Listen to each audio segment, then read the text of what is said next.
The views, thoughts, and opinions expressed in this podcast belong solely to those expressing them and do not necessarily reflect the OSIP Foundation Incorporated or any other group or individual.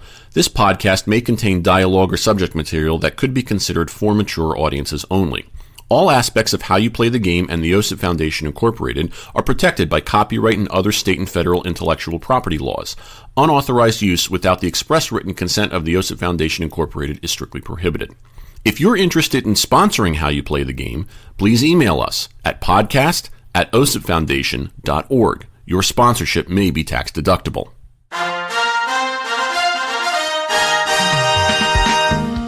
Well, set fire to that Aztec pyre and schedule yourself a tuba audition. It's time for How You Play the Game, the official podcast of the OSIP Foundation Incorporated. Yours truly, Jack Furlong, with you as we talk to you about what's going on as far as the world of sportsmanship is concerned. This is the second episode of the month of February. The year is 2025. So glad you can be with us. As always, check us out online at osipfoundation.org. Email the show using the address podcast@osipfoundation. The socials are facebook.com/OSIP Foundation, X and Instagram @OSIP Foundation, hashtag How You Play the Game. Because last time it was just me and Chris Conroy, we actually switched it up a little bit. So for this time, across the way from me is the producer engineer of the show, Mr. Sean Ryan. Sean, hello, how are you? My back hurts. Oh. I slept on my back, and I can't do that because there's no support. Yeah. And I can't control the way I sleep in the middle of the night. So some days...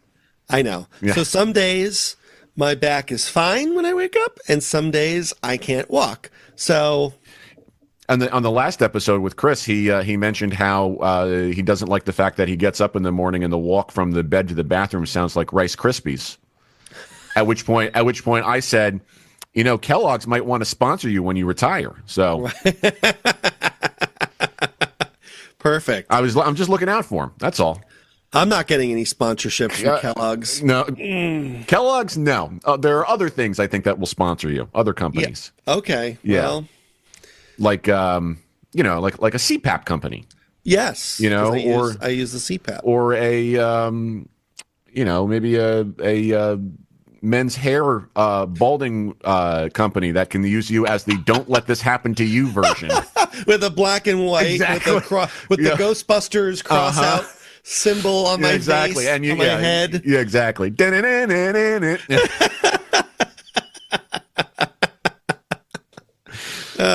God. So it's getting worse. It is. Should we maybe talk about something important? Well, I thought that's what we were doing. Oh, okay. We can do it. Yeah, we can do it. Yeah. Okay. I thought you were going to say, well, we haven't done so before. Why start now? But that works too. All right. We want to talk about something today. This is about this is a couple of weeks old, to be honest with you, but it definitely bears having the conversation. And I actually was kind of debating whether or not I wanted to talk about this on the blog or whatever. But you know, the way that things worked out, I was like, you know what, this is something that you and I should discuss one-on-one because of what went down. To kind of give everyone the backstory, we're going to be discussing a man named Ryan Caldwell today. Now, Ryan Caldwell was in the news during I believe it was the first week of the NFL playoffs during Wild Card Weekend when the Packers of Green Bay were visiting the Eagles of Philadelphia. And the story goes that there was a couple in the stands, a man and his fiance, and the fiance was dressed up in Packers gear. She is a Packers fan, and I believe the fiance is, or the male end of the fiance. Wow, I can't screw that up anymore, can I, Sean? Is an Eagles fan, I believe, if I'm looking at the pictures correctly. But anyway, what happened was this guy, Ryan Caldwell, was yelling some pretty disgusting things at this girl. Her name is Ali Basara, and the gentleman who was recording is a man named I'm trying to find it here. I should have last name is Keller. Where is it? Come on. I should know this. Pathetic. Oh, it's Ali Keller and Alexander Basara. I'm sorry, I'm an idiot. No, actually, they're both in Packers gear. I apologize. So my fault. I'm just going to go check the dye box. But anyway, so they're getting yelled at by this guy Ryan Caldwell. All right, and Alex decides to film it and post it on social media. And Caldwell says some pretty messed up things. Basically, calls this woman every name in the book, including the most vile things that you can call a woman. You know, we won't go into it, deeper than that. And as a result of that, a lot of stuff happened. So first, the video gets posted to kind of show that there's a subsection of Eagle fans that can be like this, which is kind of like the highlighting the stereotype that exists. We can get into the debate about that as much as we want, but it's essentially, let's call it like we see it. Not all fans in a fan base act a particular way, but Eagles fans and Philadelphia fans happen to have a particular reputation. If you are a Philadelphia sports fan who does not subscribe to that, that's all well and good. It's just that, this gets highlighted a particular way. And all sports bases have that, so we're not just, we can't just say it's only Philadelphia fans. I'm sure that there are sports fans all over the place who are like this, but let's call a spade a spade. Philadelphia comes with a particular stereotype attached to it. Is that fair to say, Sean? Yeah. Okay. So they identify this guy as Ryan Caldwell. Okay. The internet people get on it and they identify the guy. And they basically start doxing him.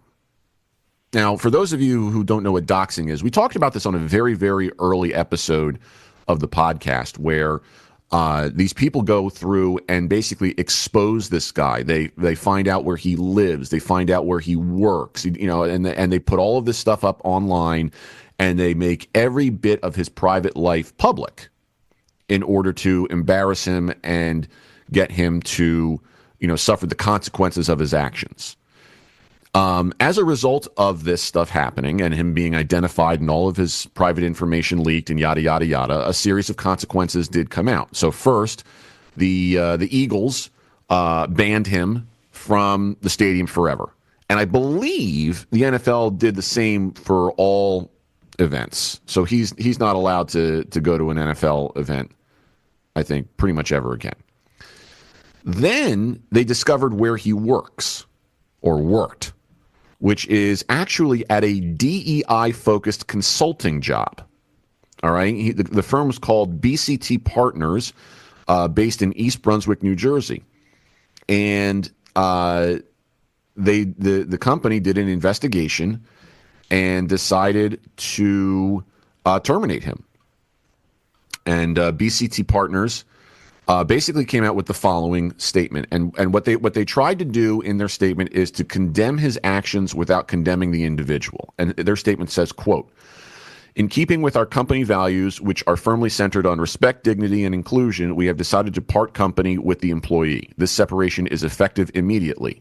We condemn our former employee's conduct in the strongest possible terms.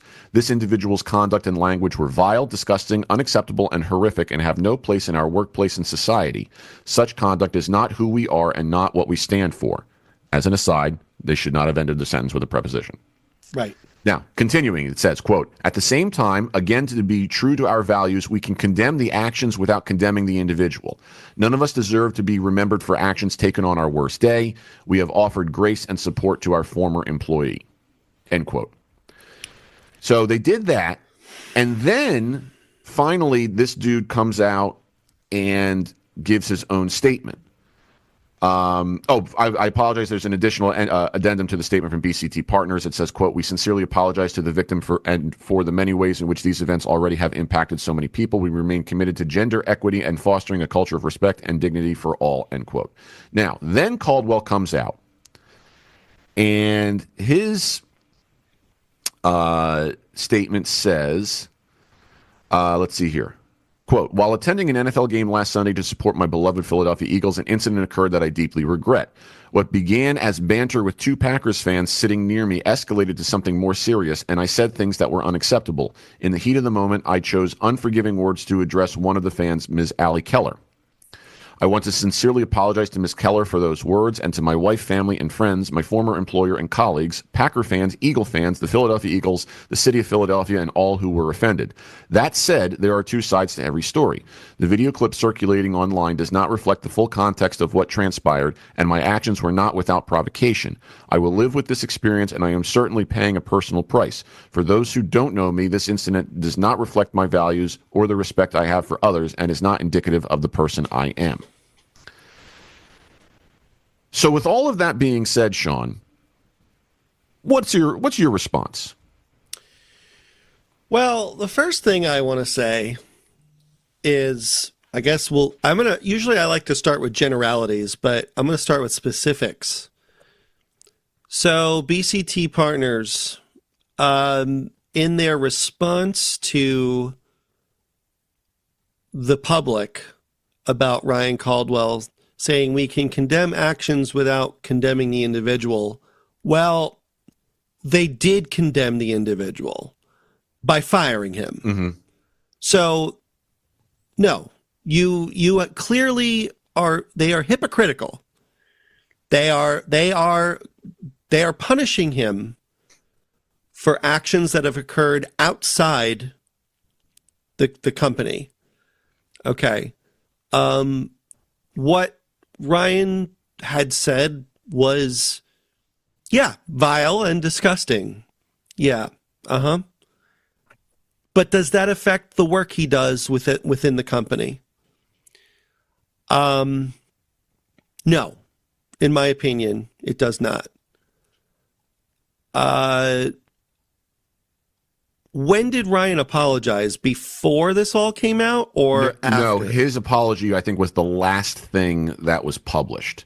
Okay. So I'm looking at an article that was published on January 15th with his apology.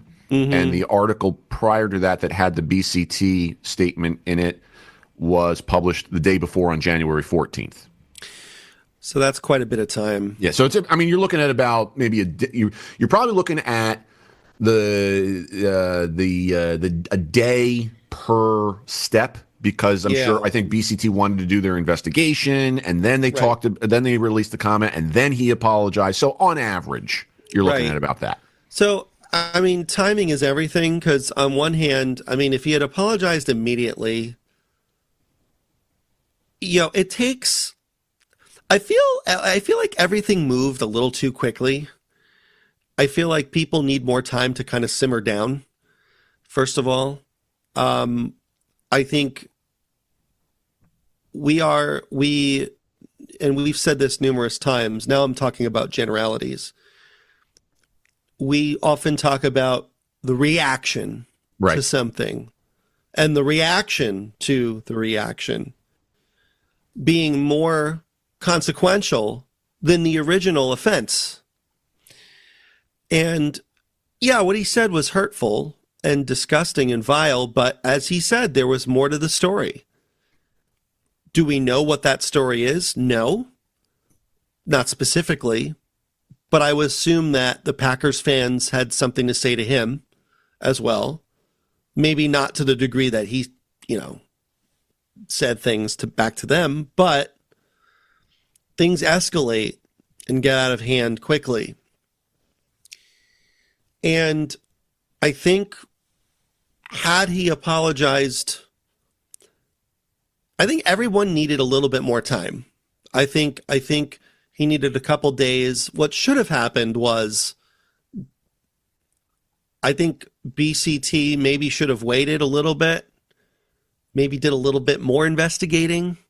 We also don't know what was in that investigation, too. Like, we don't know to the degree. Did they call him in and interview him? Did they depose him? Did they get character witnesses? Right, exactly. Right. So, I mean, I think had Ryan waited a couple days and apologized, maybe then BCT would have been like, okay, well, you know what? It looked like he apologizing and then forgiving someone for an apology is a big thing to do. And we need to respect that. I think that had he waited a little bit, had everyone waited, give the whole thing a week. Because for one, the farther away you get from an incident, the smaller it becomes. And you let the dust settle and you look at the forest for the trees. I see what you did there. Yeah. I like to say oftentimes, because there are bigger issues in this world than an incident that happened at a sports game. Now, listen, you get a bunch of those incidents and that can affect the grand scheme of things eventually. But when someone's job is at stake, you need to spread things out, do your due diligence, see what Ryan says first. Say, if he apologizes, the ball's in his court. He apologizes. He sounded very sincere in his apology. Then maybe the company can say, you know what? We're going to do the right thing. We'll maybe perhaps give him some sensitivity training. Show the world that we're not overreacting and doing the thing, because do you tolerate the intolerable? Right. That's a great question. Right. So it's, as a company that fosters inclusion, equity, and diversity and tolerance. It's the intolerance paradox. Right. So do they not forgive him? Do they give themselves enough time to maybe research, maybe bring him in and talk to him after his apology? Or maybe after it happened, you have human resources from that company who specialize in this sort of conflict resolution behavior. Say, listen, what's going on? Is there something else in your life? Talk to us. Right. Clearly, for him to, there could be something else going on in his life about which we know nothing. Right. So, they could easily have brought him in. I think the right way to handle this is to spread out the events, give it a couple days, let the dust settle. He comes out, you bring him in, BCT brings him in, says, hey, listen, we heard what happened. Can you tell us the story? Right. Tell us what happened. Be honest. Let's look into it. What's going on is there something going on in your life?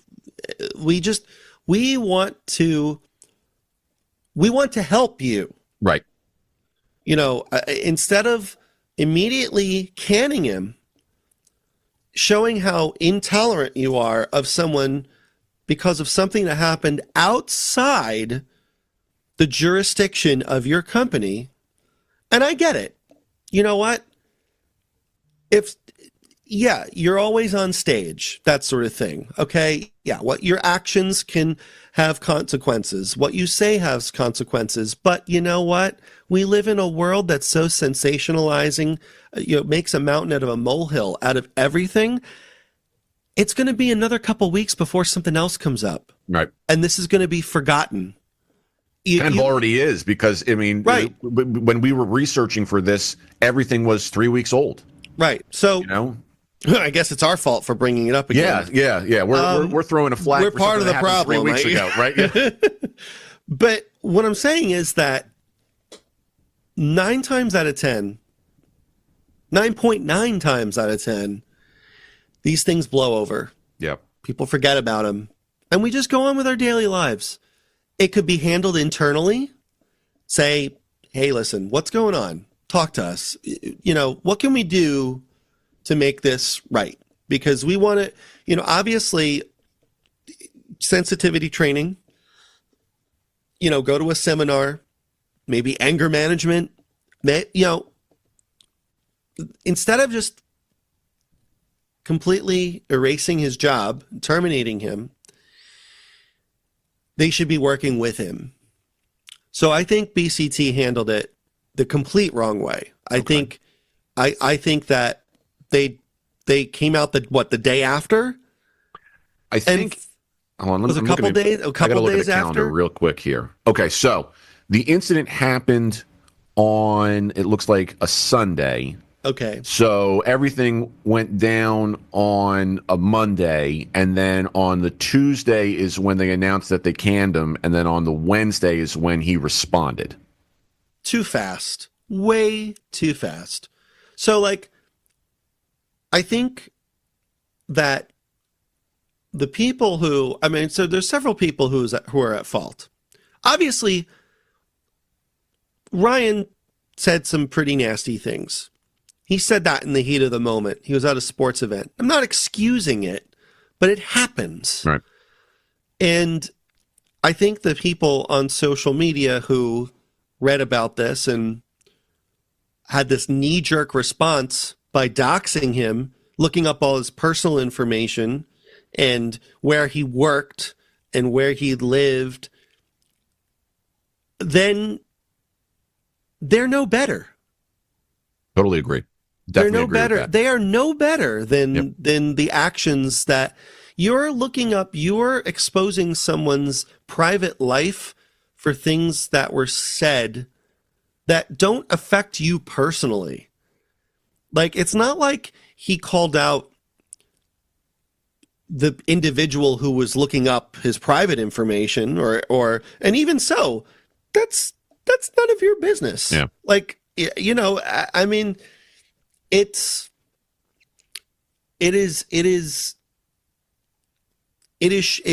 you're shaming someone for something that couldn't be helped at the time. And yes, it was bad, but the actions alone, and when you give time for the dust to settle, and the fact that you bring attention, that the appropriate people bring attention to the issue at hand, like his boss or human resources at this job, maybe his close friends and relatives, that should be enough for him to be like, I fucked up. Yeah. That's it. You know, and losing your job over that without the proper line of communication, especially since, I mean, I don't know if this guy has priors within his company. I was literally just thinking that, like, if he's got a folder full of stuff, it's like, we don't even know that. Maybe, yeah, I could see it sort of becoming more of an issue, but if this is the first time anyone heard of anything like this on his record, we're like, so that, yeah. And you know so, what I mean? Right. And so to be a equity, diversity, equity, inclusion team or consulting team, it sort of becomes hypocritical to not communicate with the person in question about their life, what's going on, and coming up with a solution that benefits everyone. You know, he could easily have, if there was nothing prior to this, they could have easily set him up with some training, go to a seminar, get some therapy, or just say, hey, don't do this again. Or don't do this again. Yeah. And have that on the record. Right. And say, and then maybe he'll be a little bit more careful next time. Is that Rogie in the back? I see. It is. Sorry, I'm sorry. I'm sorry to interrupt your train of thought because I saw the cat in the background. That's my fault. Okay. How dare you? Yeah, I'm a terrible human being. Rogie, how dare you? No, but so I think that this could have been handled much differently. I think the timeline of events was way too fast. Mm-hmm. I think the individuals who looked up his private information are I think that shame on them. Yeah. I mean, let the dust settle. Let BCT handle it the correct way by bringing him in and talking about, hey, look, hey, we saw what you did. we need to talk about that. Right. Because you don't say those things. You know that you don't say those things. And then, you know what? That alone could have been like, yeah, I messed up. Yeah. We also don't even, not to cut you off, we also don't even know, like, did he get ahead of this? Like, did he go to his employers and just say, hey, listen, this is coming out. I'm telling you right now, because that means that's the difference too. I mean, I like one of the umpire organization in our bylaws, what we have is like, if something like this happens, if you come and tell us first, it's one protocol. If we have to find out about it secondhand, it's a different protocol. And the latter is basically, no, you're terminated and you're done. The former is, all right, we can work with it. Right. We may not be able to let you on the field. You may be suspended, this, that, the other. But we have a process where we can say, okay, have you served your time? Can you do this? Could you pass a background check? Blah blah blah blah. Okay, yeah, that kind of. But even yeah, and arguably, even if BCT found out about it first, because maybe Ryan needed a few days for the dust to settle. It could be, and for him to like contemplate his actions. And once he understood, because sometimes it takes a while to mentally recover from something like that. And then, and I'm not, I know it. I'm making him sound like the victim here, and obviously the women that he berated are victims as well. Like, obviously, I can't imagine how they felt, but. When you terminate someone's employment because of something that was done outside of the job without due process, that reflects poorly on your organization as someone who's supposed to foster equity, diversity, and inclusion. Right. Right. So I think that BCT went about this the wrong way. I think they should have talked to him and gotten his, perspective on it. Which they may have done and we don't know. We don't, right. And maybe he had priors that we don't know about that either. There are plenty of variables where we are not privy to them. But I think that I am in the camp where forgiveness and apologizing and civil discourse are absolutely important. And if we don't have that, we have these reactionary responses that ultimately result in someone losing their job over a sporting event. Again, the people doing the terminating and the people looking up the information on his information are no better than the person who made these comments. The virtue signaling has got to stop. This is like, we are, and again, people are sick of this. Yeah. I mean, it has gotten to a point where maybe I'm going off on a ledge a little bit, but identity politics is dead. Nobody wants it. Yeah. Minorities don't want it. Yeah. Like, I think we need to start treating each other just like human beings. Yep. Instead of just immediately looking at something, okay, yeah, what he said was awful. And if he said that to my girlfriend or anyone I knew, yeah, I'd be pretty pissed as well. Yeah. And I would, but instead of overreacting, I would say, let's just go. Yeah. Just go. Let's move on here. Let's let the dust settle. Yeah. Get out, leave, and wait a few days. You never know what could happen after that. Right. The dust could settle, and 9 times out of 10, it's like, boy, I was an idiot. Yeah. And then when you realize that, yeah, we make mistakes. It happens all the time. Should you get fired because of it? No, not necessarily. I don't think so. Yeah. Not. It depends on the mistake, and it depends on all the variables that we don't know. right? You know, I think that first of all, I want to make sure I state that I find your argument to be incredibly valid. I don't think that you said anything in there that I would strike down right away and just say no. There's no validity to this. There's none of that. Like I can support basically everything you said. Okay. I feel like my response will line up almost like a Venn diagram with yours. Now, I don't know how close it'll be. I'm going to guess it's going to be pretty close. I think that there could be a couple of parts where I might differ, but in those areas, I respect that the few parts that could differ are nebulous enough considering all of the variables we don't know.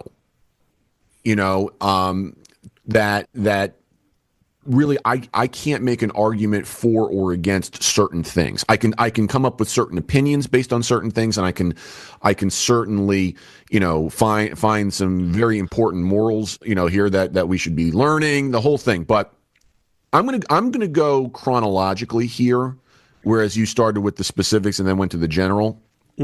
Okay, starting with the incident as it's happening. Okay.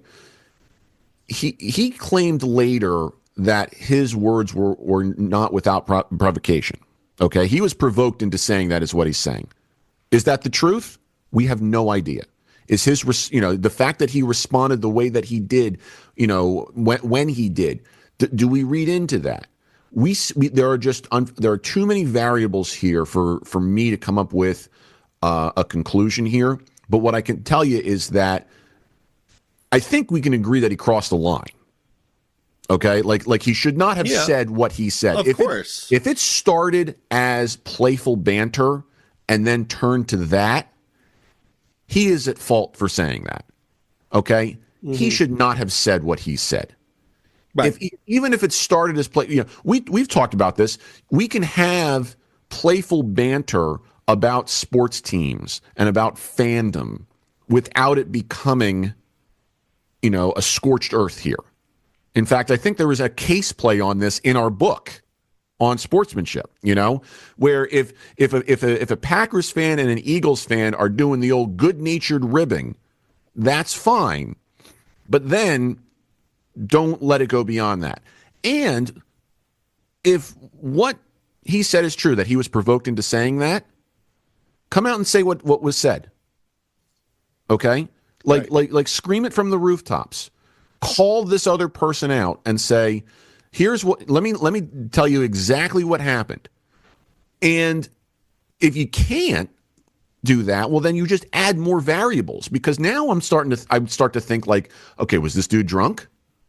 Because if he was drunk, right, now that shines a different light on it.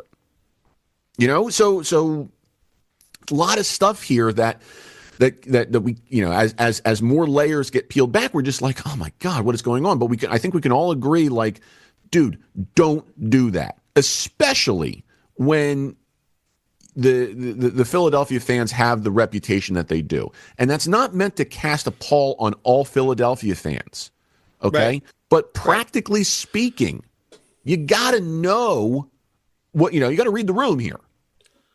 Just in the same way that as a Yankees fan, okay, I see all the blemishes on Yankee fandom. Okay, did we go apeshit when the two guys at the World Series game interfered with the fly ball with Mookie Betts? They got banned for life from baseball essentially because of them doing that. All right, that does not necessarily reflect all Yankee fans, just in the same way that this does not necessarily reflect all Philadelphia fans. Okay, but I mean, these bad apples are out there, and we kind of have to deal with the stereotypes exist for a reason, and how we choose to consume and use that information is probably a separate discussion that can be had in that setting, but. Of course. Okay. So we've got that to start. Okay.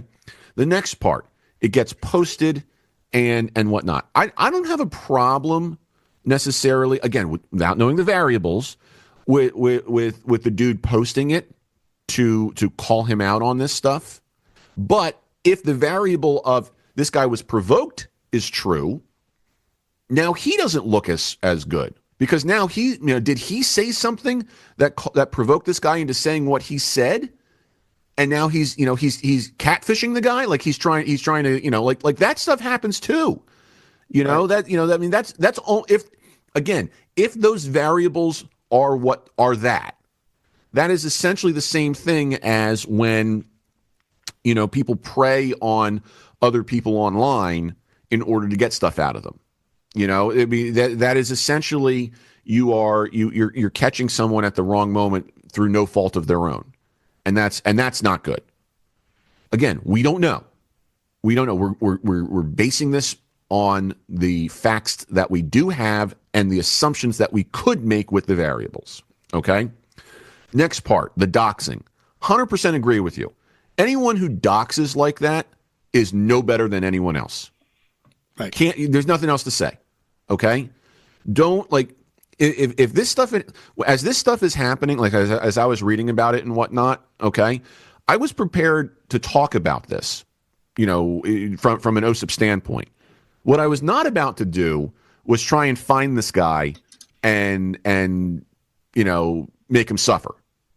Okay, our point as an organization is to say, don't let this happen.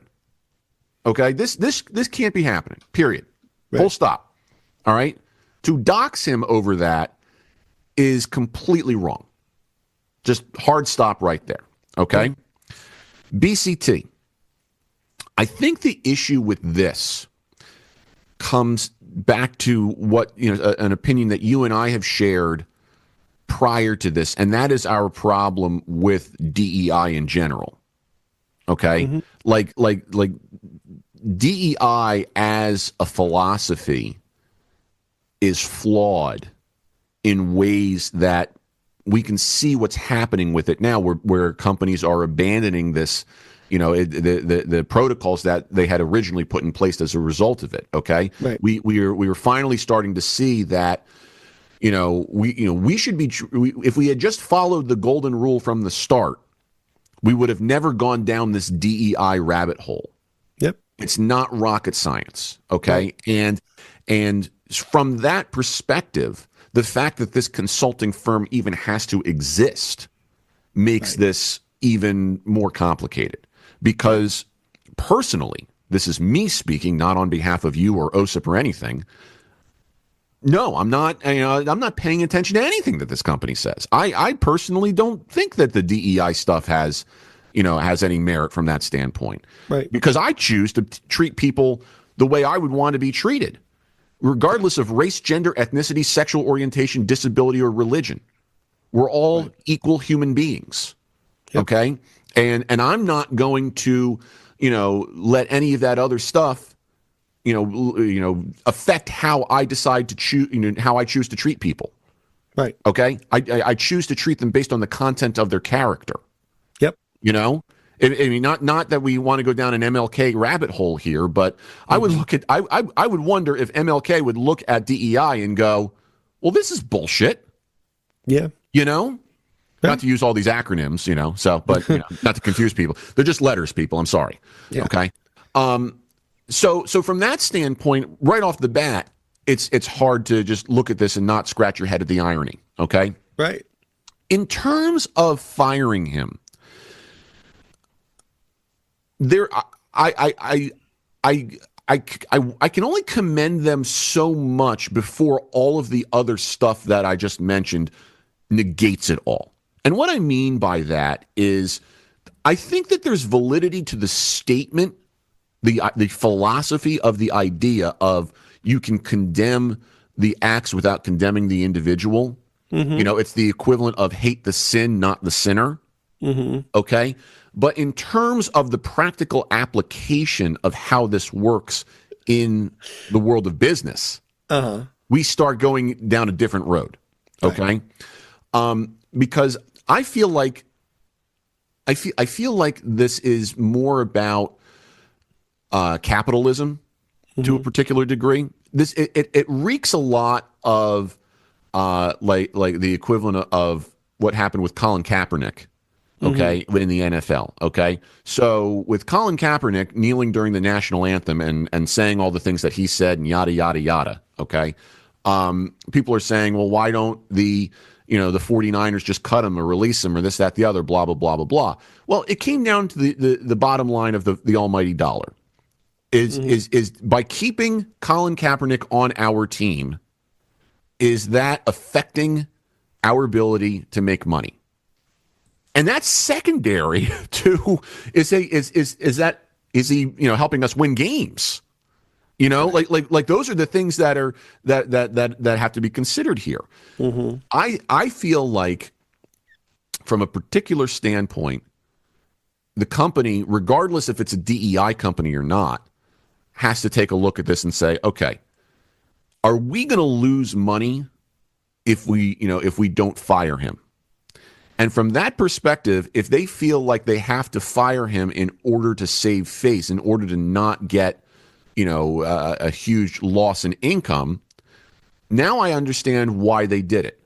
However, once you introduce the variable of them being a DEI firm, now all of a sudden all bets are off, because now you're talking about the intolerance paradox and whatnot, right. Everything that you just said. Yeah. So that's kind of where I feel like the Venn diagram is a little different. Well, they're preaching. They're not practicing what they're preaching. Exactly. You condemn the actions without condemning the individual. Well, right. You just did by firing him. Exactly.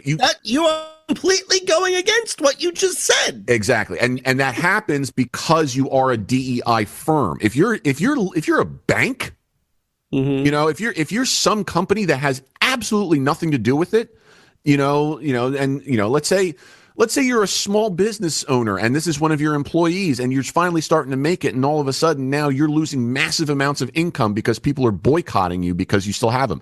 Okay, different story. Now here's the thing, just not to interrupt, but okay. If you look at the statement that BTC said, right, none of us deserve to be remembered for actions taken on our worst day. We have offered grace and support to our former employer. You take the word former out of that, it would mean the same exact thing. Yeah. And we have offered grace and support to our employee. It makes them look even better because they've kept him, and they've said they could say something, we've taken the appropriate actions to help him. Yeah, exactly. Right. And that would have been, I would have so much more respect for that company for doing that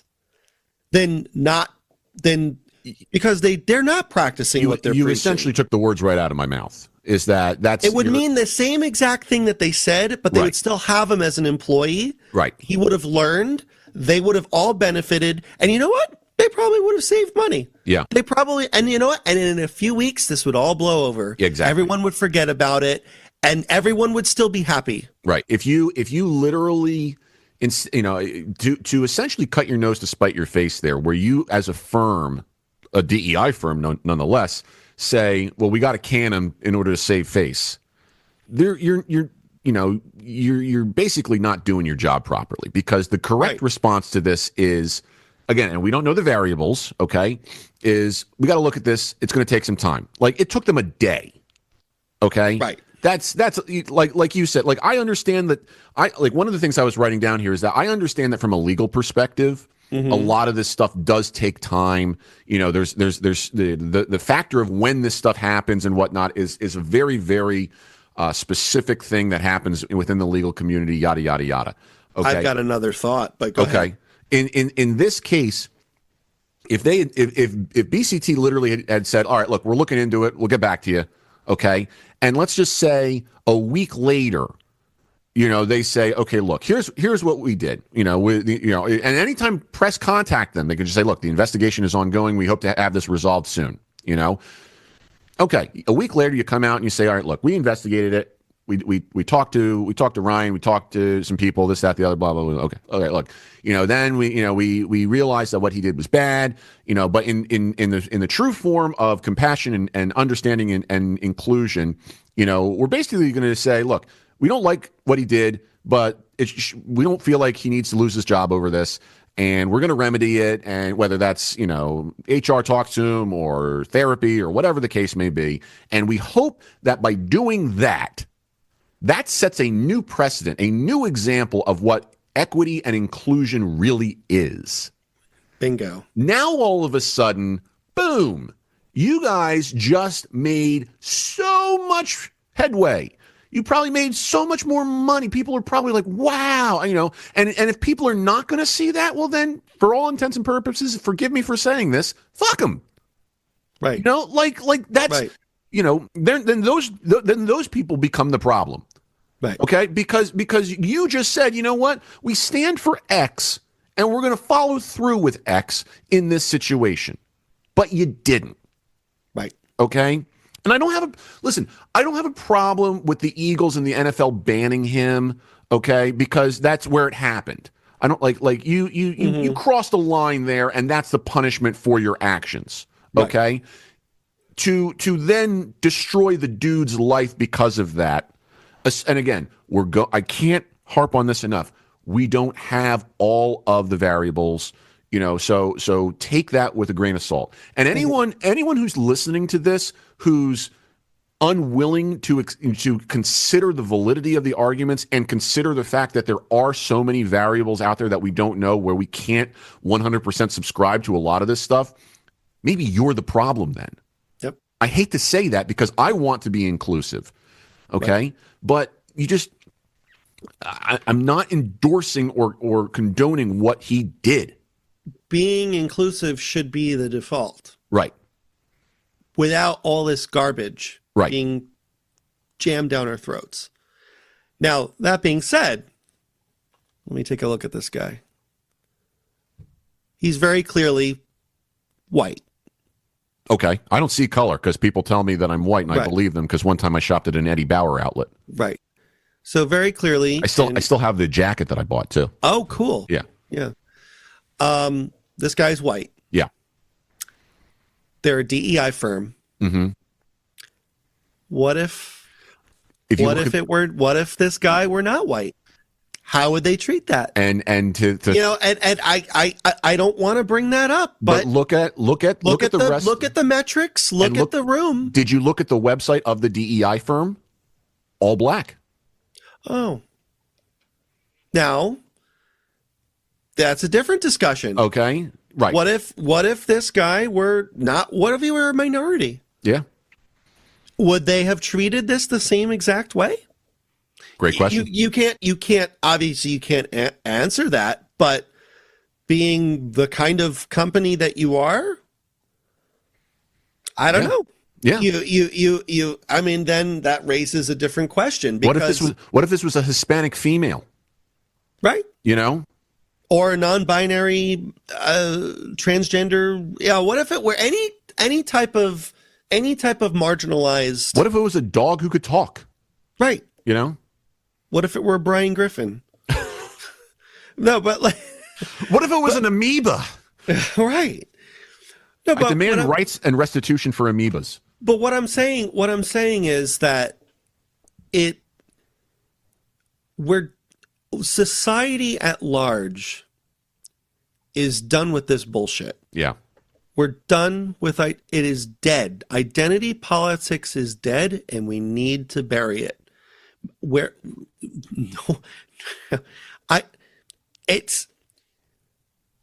It is.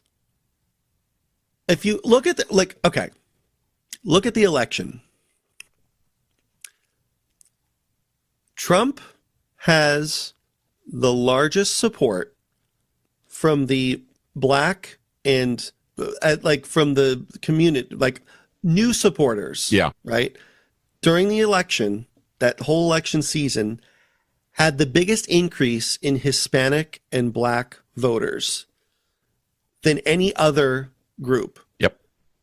And he had I think only white voters were less supportive of him. So he had an increase in every racial demographic of support, despite a comedian at one of his rallies calling Puerto Rico a pile of garbage.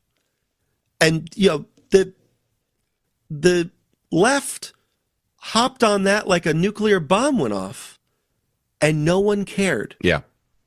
And you see, and I'm just saying, like, is it shitty to say stuff like that? Yeah, it is. It is shitty to say stuff like that. And, I'm sorry to bring politics into it, but that's what this is. DEI is unnecessary politics. It is recreational victimization. I like that. That's what it is. Yeah, I like that. I've not heard that before. I like that. But really, they want something about which to complain. Yep. They want to complain about something. And I'm not saying there aren't racial injustices in our country. They happen all the time. Just look at what happened in the 20th century, for crying out loud. Look at slavery. Look at all this.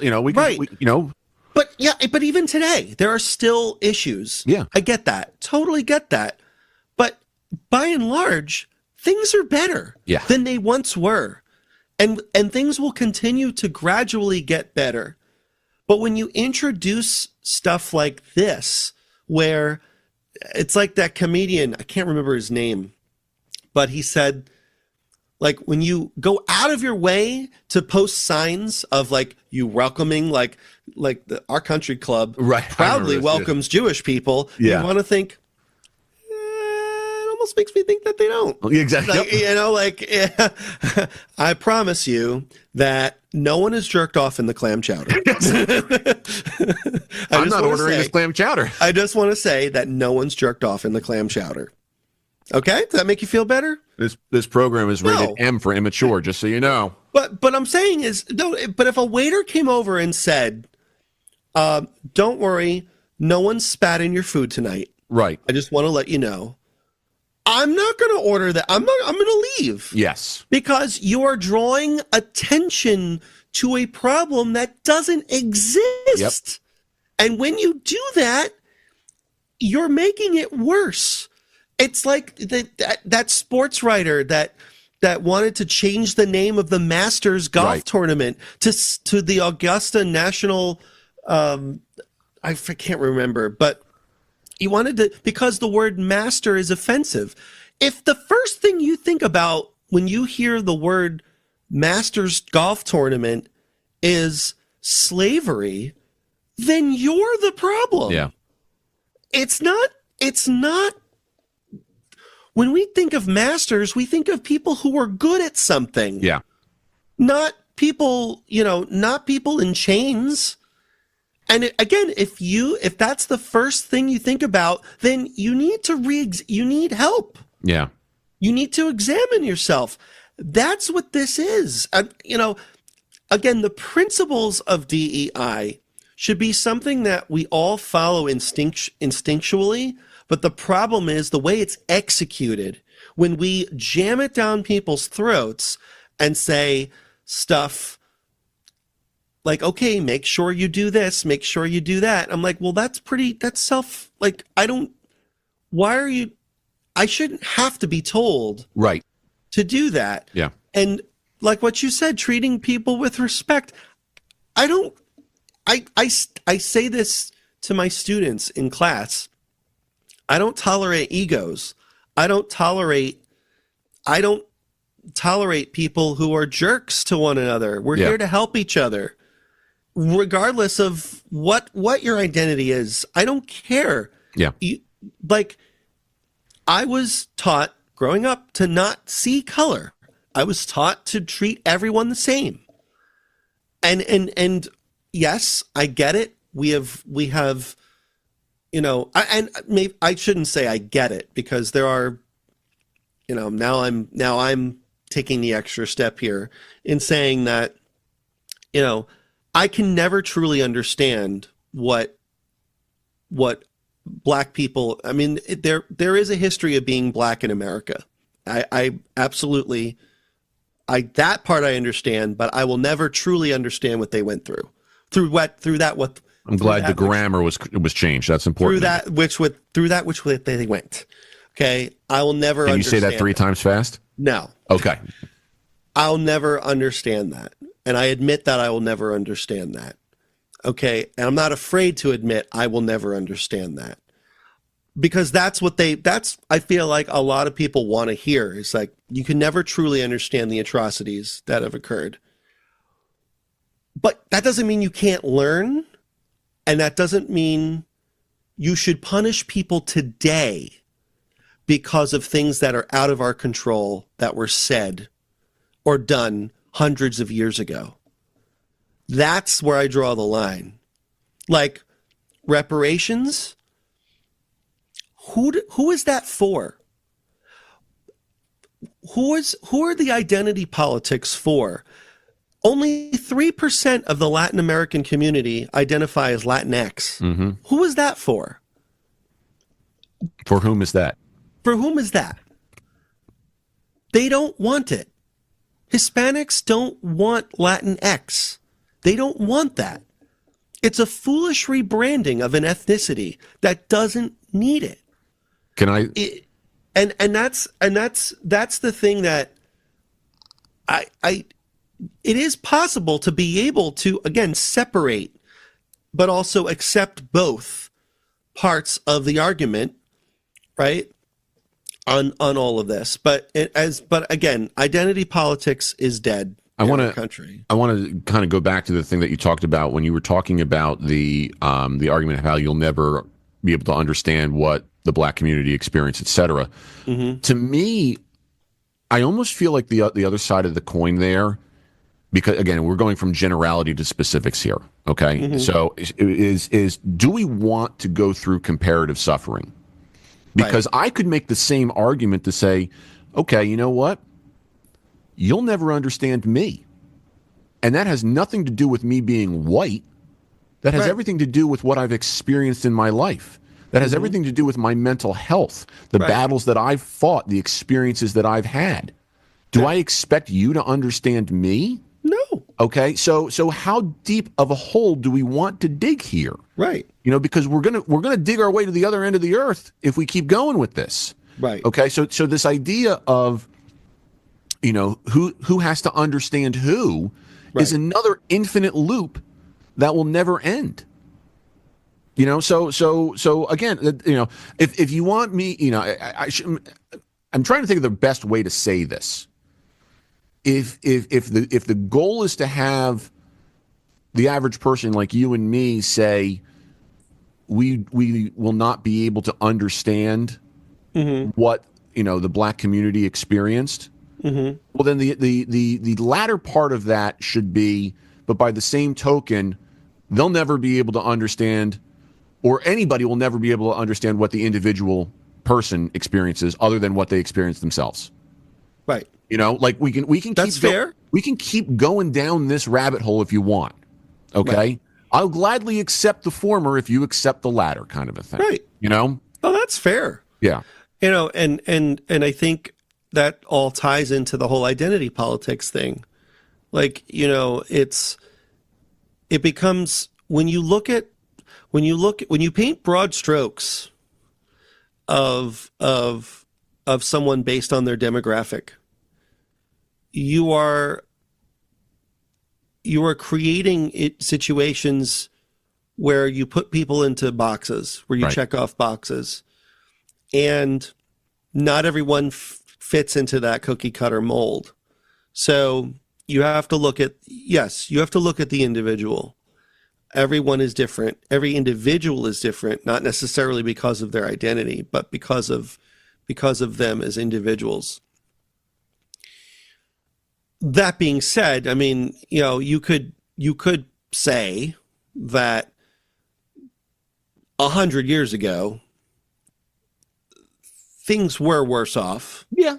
For, you know, even 50, 70 or 80 years ago, we're worse off mm-hmm. for minorities. Yeah. Okay. They've gotten better. Yep. They've gotten much better, but a large minority of people still act like they're going through the same shit. Right. And again, maybe I'm not seeing that. I think people are, again, we got this recreational victimization going on, where you have people who are, whenever you have, I don't want to keep, I'm going off on my own tangent, but when you have something about which to complain to the point where you want people to fit into groups who are all suffering, it's so tempting to get on that bandwagon. Yeah. And pump your fist. And remember, because it's a high. You're getting a high off of it. Right. You feel like you belong. You want to feel like you belong to a group that, like, it's fight the power. Yeah, it's jumping on the bandwagon. Right. You get a high off of that. And then don't forget also that we, on the other end, suffer because of that.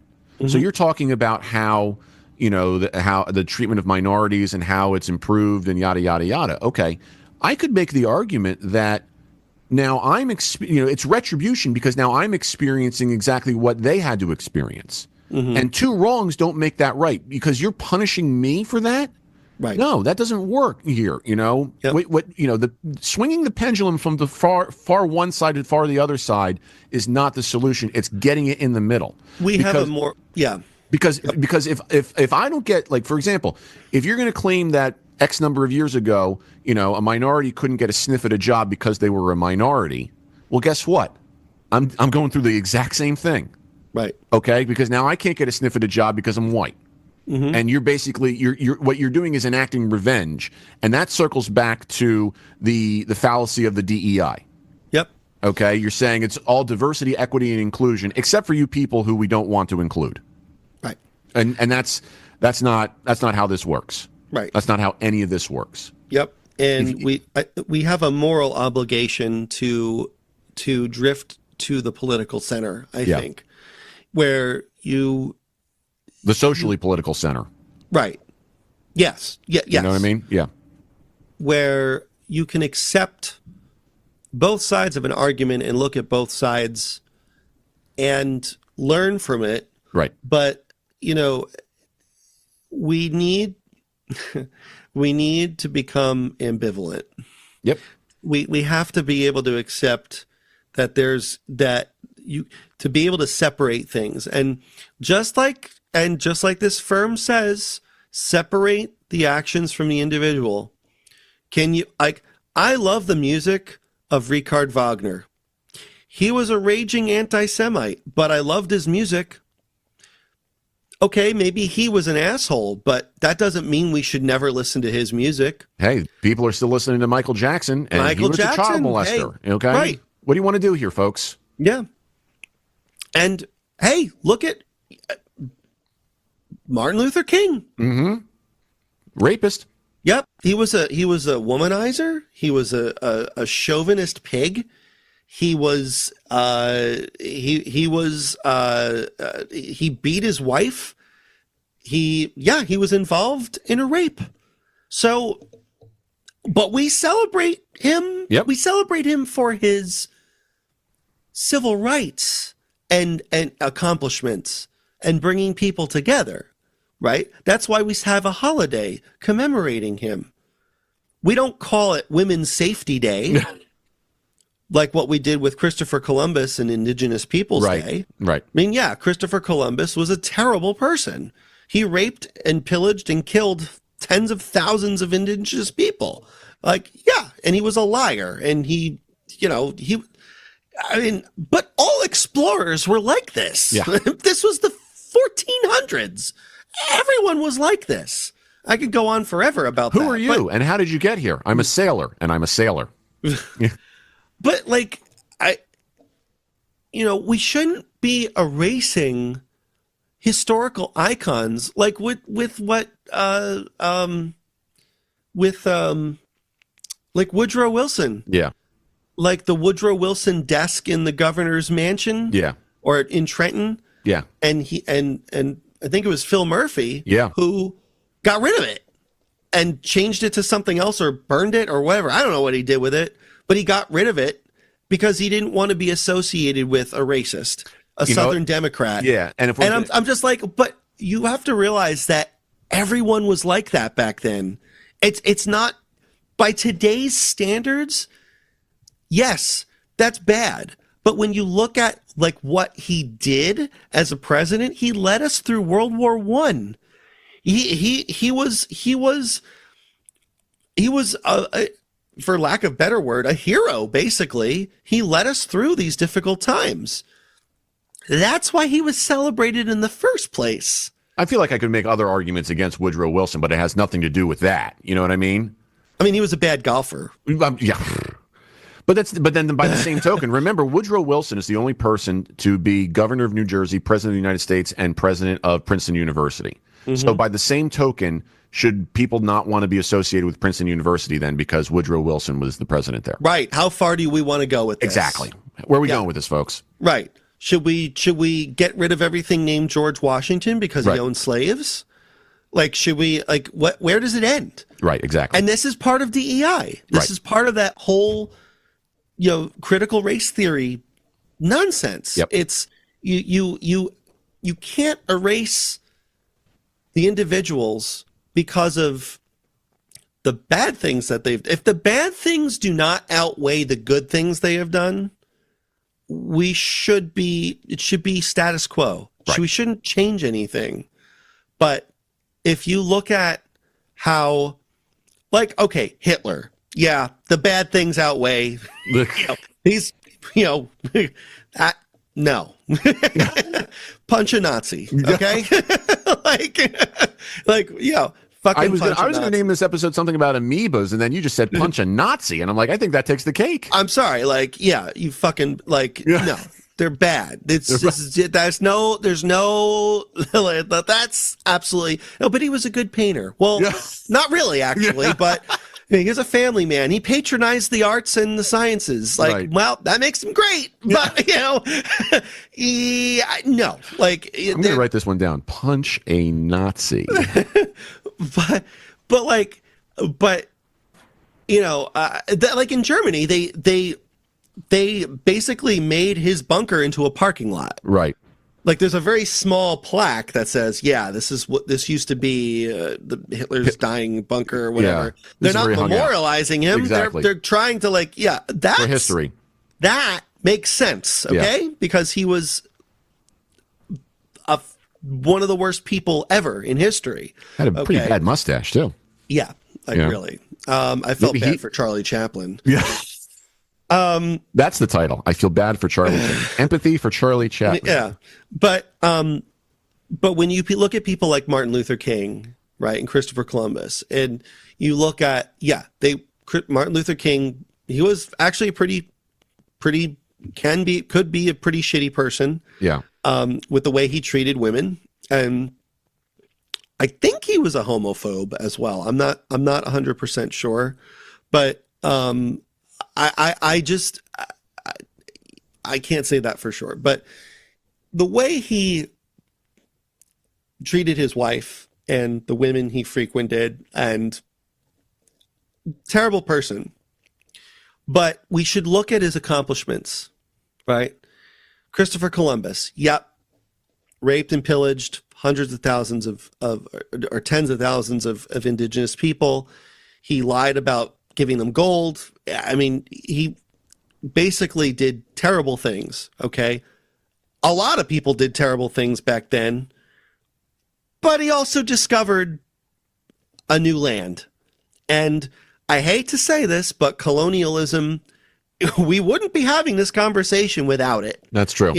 When you colonize a new place, there's a way to do it, obviously, but you have to do it or else you have to expand or die. I mean, essentially. It goes back to that amoeba thing.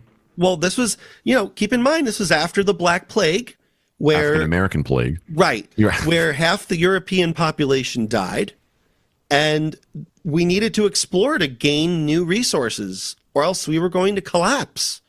So that's brought about the Renaissance and the era of enlightenment and flourishing, and Leonardo da Vinci and Galileo and all these guys all came about and questioned things, and we expanded. And yes, it was awful what happened to indigenous people, But that was the time. That was a product of the time. I'm not excusing it, but that's what happened. And why should we, hundreds of years later, have to pay for that? Yeah. When, hey, listen, because of the expansion of Europe, new advances in technology were introduced to the world. More advanced harvesting techniques and hunting techniques, firearms, electricity. I mean, like, ways to, we'd still be rubbing two sticks together to make a fire if it weren't for the expansion and colonization of the States. I'm sorry, but it's true. Like, Europe evolved the quickest because it had the easiest time migrating from Mesopotamia. So it had to expand or die. I mean, that was, again, the product of its time. By today's standards, yes, that's awful. You don't kill, you don't commit genocide, right? That's bad. Punch a Nazi. Right? Yeah. Yeah, punch a Nazi. Right. That's bad. But we should learn from that, of course, and learn real history. But at the same time, we shouldn't be condemning people and punishing people who had nothing to do with that in the first place. Right? We had nothing to do with the destruction of native lands. That was not us. We should learn from it, but what can we do? You know what I mean? You got there from a Philadelphia Eagles game. Isn't that Just great? realized that. Yeah. Yeah. We went off on that tangent for a long time. We sure did. Yeah. Anyway. You done? I just want to make sure. Yeah. Are we going to get canceled yet or what? No, listen, we're the ones who cancel ourselves. So right. If we haven't done it by now. If people are pissed, it'll just blow over in a couple of weeks. Yeah. See? Nice job bringing it all back. Yeah. See? I think we'll end it there, huh? Yeah, I'm tired. Yeah. You just for see, this is why I fall asleep during your lectures. Wait. We just laughed into we broke the fourth wall. It was meant to be broken. Yes. All right. Well, that's it. Okay. All right. I'm done. All right. Good. Well, Sean, thank you. Yep. And we'll talk to everybody real soon. I'm probably gonna do because I'm gonna be away. I'm gonna do a quick one myself at the start of the next month, and we'll figure it out. But we always do. Okay. But that's it for this, I think. So remember, everybody, to check us out at osipfoundation.org, podcast at osipfoundation.org, facebook.com/osipfoundation, X and Instagram at osipfoundation, hashtag how you play the game. And until we talk to you again, treat each other with respect. How You Play the Game is a production of the OSIP Foundation, Incorporated. The producer-engineer of this episode is Sean Ryan. Music by Soundspring Studio. The executive producer of How You Play the Game is Jack Furlong. For more information, visit osipfoundation.org.